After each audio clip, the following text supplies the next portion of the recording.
Part of our 2022 North Dakota Shrine Bowl player profile. And joining us now is Branden Alvarez from Surrey. And Branden, nine-man football in Surrey. You guys have had a really good couple of seasons up there in nine-man. What does it mean for you to be nominated as a senior here across the state of North Dakota with a lot of really good talent across the state?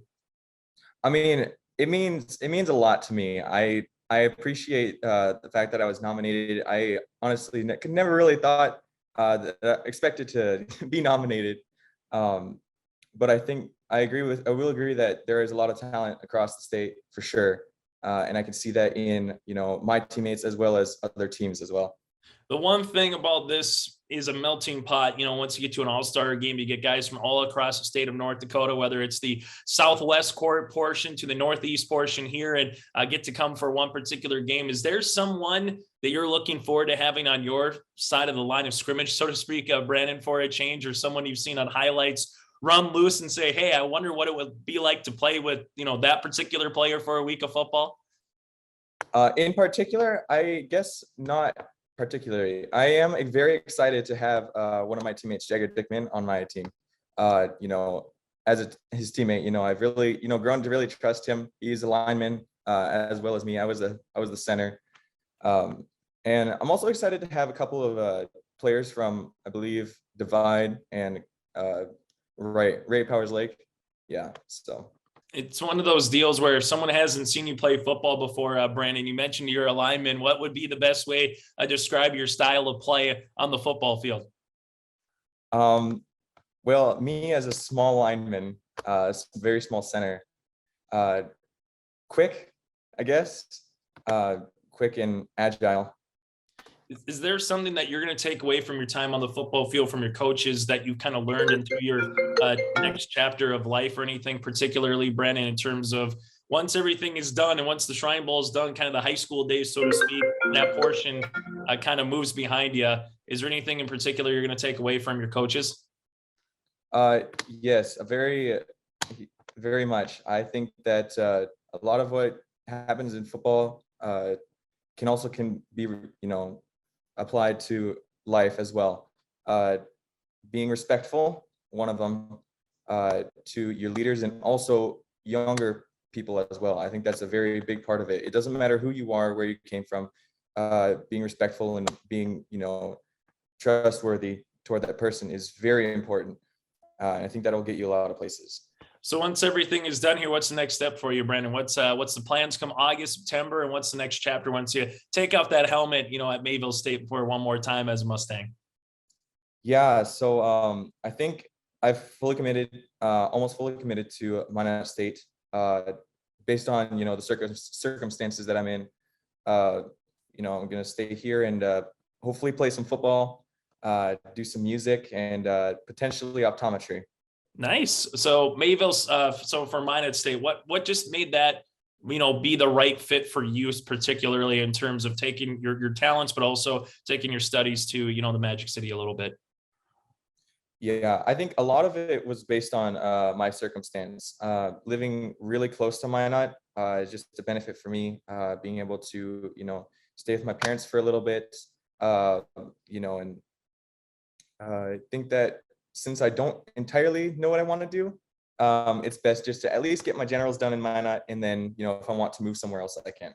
So nine-man football, favorite memory of all time, if there was one that kind of stands out, maybe a game or more, or maybe just being a fan of going to a game that maybe you weren't playing in, Branden, is there one or two memories that are more, kind of stand out than the others?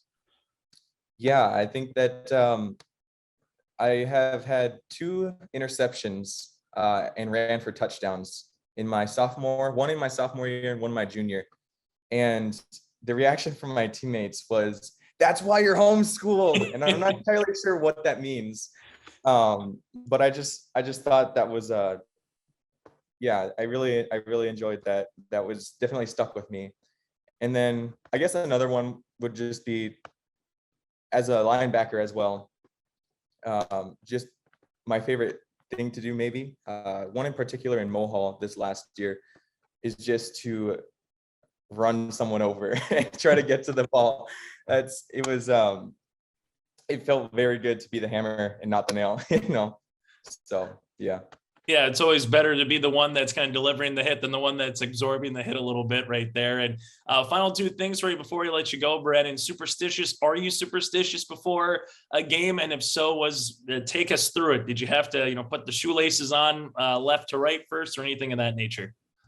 I am not superstitious, actually. I believe that the biggest things to succeed in the game at a high level is just to trust your teammates. Obviously eat well. Drink water. Uh, and just play football. So. Final thing for you, because you mentioned again your homeschool. Though, what was it like?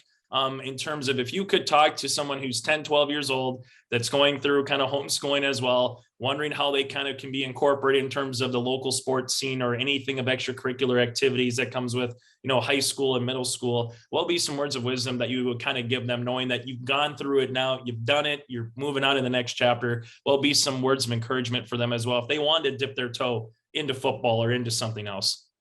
Yeah. Well, for football in particular, this can be applied to both anything else and football as well. But just work for your spot. Work for your spot in your team. Be respectful. Like I said, a big thing for me. And then when you get older, just be good to the younger class, because if you start to become kind of toxic, I guess, they're going to follow your example, and they're going to do that to the younger class as well. So as a homeschooler, whenever someone is just kind of mean to you or something like that, just push through it, work hard for your spot in football or anything else, and you'll be fine. Branden, thanks so much for your time. Best of luck here in the Shrine Bowl, and best of luck in the Magic City at Minot State as well, coming up here in the fall. Thank you very much.